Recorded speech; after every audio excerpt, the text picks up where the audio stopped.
రాయలసీమని రతనాలసీమ చేయాలి అన్న ఆకాంక్షిస్తున్న చంద్రబాబు నాయుడు గారి నేతృత్వంలో, ఎన్డీఏ నేతృత్వంలో జగన్మోహన్ రెడ్డి ఏదో రకంగా శవ రాజకీయాలు చేసైనా ఫ్యాక్షన్ రాజకీయాన్ని మళ్ళా తెరలేపాలి అనే ఉద్దేశంతో నిన్న అతను చేసిన ఒక డ్రామాను చూస్తూ ఉంటే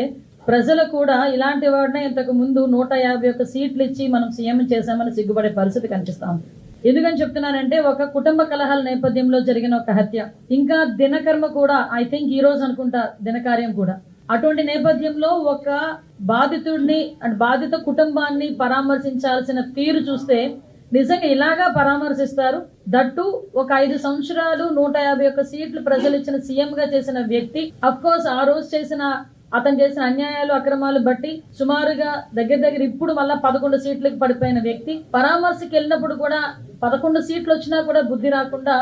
ఆ పరామర్శించిన తీరు చూస్తా ఉంటే నిజంగా చాలా బాధ అనిపించే పరిస్థితి. అదేవిధంగా అతను నైజం కూడా బయటపడిన పరిస్థితి మనందరికీ కనిపిస్తుంది. లాస్ట్ 5 years ఒక స్టేట్ స్పాన్సర్డ్ టెర్రరిజం అని ఎక్కువగా ప్రోత్సహించి ఎప్పుడు చూసినా ఎక్కడ చూసినా దాడులు, హత్యలు, మానభంగాలు, కబ్జాలు, ఇలాంటి సిచ్యువేషన్ తోనే 5 సంవత్సరాలు కూడా గడిపేసి ఈ రోజు తిరిగి ఎన్డీఏ గవర్నమెంట్ మీద బురద చల్లే పరిస్థితి కనిపిస్తా ఉంది. ముఖ్యంగా ఒకటి మాత్రం క్లియర్ గా చెప్పాలండి, లాస్ట్ 5 years లో మేము చెప్పామండి, ఐపీసీ సెక్షన్ ప్రకారం అన్నది కాకుండా వైసీపీ సెక్షన్ ప్రకారం అని చెప్పి పోలీసుల చేత కూడా పనిచేయించి పోలీస్ వ్యవస్థని కూడా నిర్వీర్యం చేసేసి ఈ రోజు అదే పోలీసు వ్యవస్థ మీద విరుచుకుపడే పరిస్థితి చూస్తా ఉంటే జగన్మోహన్ రెడ్డి మానసిక పరిస్థితి కూడా మేము జాలిపడాల్సిన సందర్భం.